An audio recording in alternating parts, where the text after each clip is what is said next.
Welcome to Podkey Daily News, your fast brief on the biggest moves shaping risk and markets. Today's pressure points all connect: alliance credibility in Asia, a fragile U.S Iran standoff, shipping bottlenecks, and a U.S debt load getting harder to finance. The common thread is cost and who ends up carrying it. President Trump has ordered a substantial cut to joint U.S.-South Korea military exercises, arguing they cost too much and pointing again to his very good relationship with Kim Jong-un. That matters because Seoul does not see these drills as optional symbolism.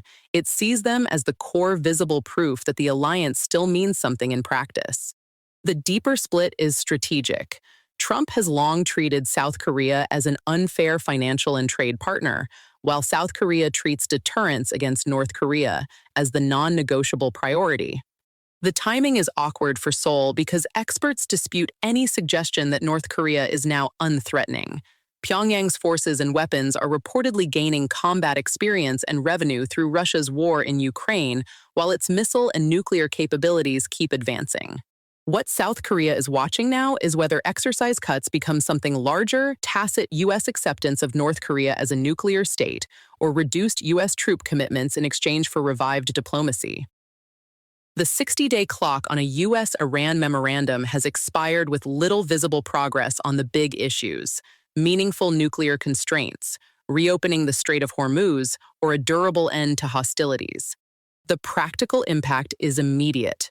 Hormuz remains largely blocked. Shipping traffic is down to a trickle, and Iran says reopening depends on U.S. concessions that Washington and Gulf states say are unacceptable, especially any shipping fees. So the deal looks less like a settlement and more like a shaky framework that reduced the intensity of fighting without actually resolving it. Both sides still accuse the other of violations. That fragility is reinforced by the rhetoric.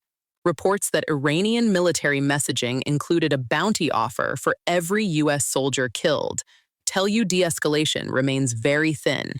But at the same time, U.S. prosecutors keep tying Iranian-linked figures to overseas plots against former Trump administration officials, including the long-running Bolton case and more recent charges involving alleged IRGC direction. Iran denies the allegations.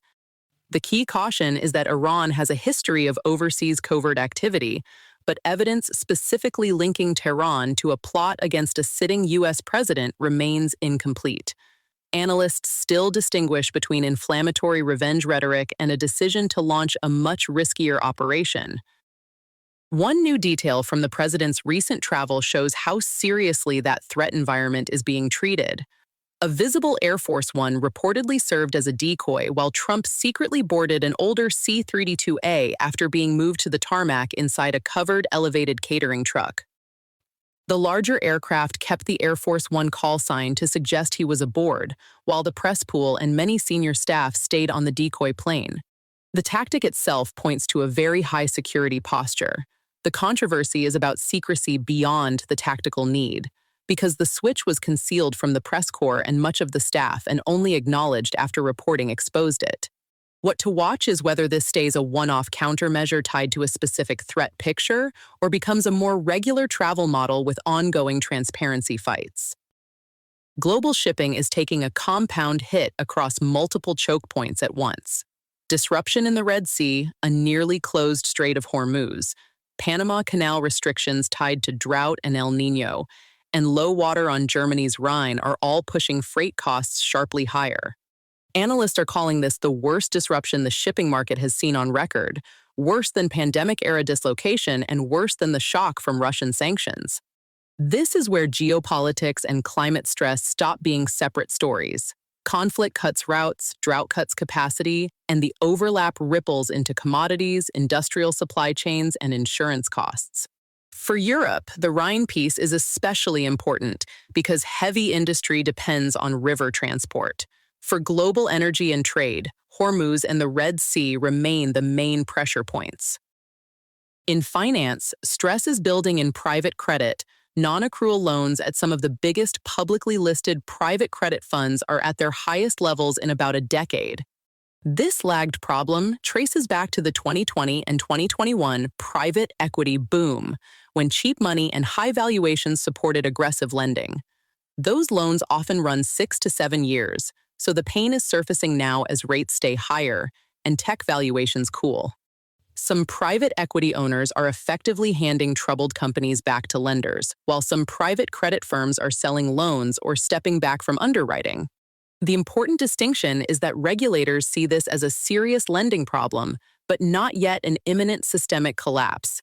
The concern is transmission, because these loans are often packaged for insurers, pension funds, and sovereign investors. The U.S. national debt is projected to cross $40 trillion, and the pace matters as much as the headline.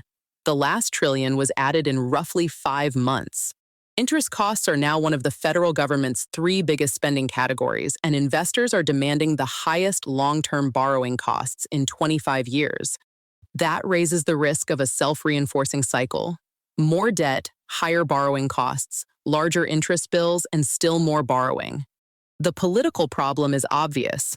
Both parties say the debt matters, but the kinds of spending cuts or tax choices needed to slow it are consistently unpopular. One technology story with direct consumer risk involves mental health chatbots and general-purpose AI. Studies suggest these systems are often too agreeable, including in conversations that resemble psychosis or delusional thinking. That over-validation can be dangerous because reassurance is exactly what some users want, while clinicians worry it can reinforce distorted beliefs instead of grounding them. Guardrails vary widely. Some services route high-risk cases toward human review or emergency intervention, while others mainly redirect users to crisis resources like 988 and keep human involvement rare. The unresolved issue is not just bad single answers, it is long-term dependence. As users spend more time with these systems, safeguards can weaken and emotional reliance can deepen, especially because the tools are always available, anonymous, and non-judgmental. In Brazil, the presidential race has turned into a fight over sovereignty as much as economics.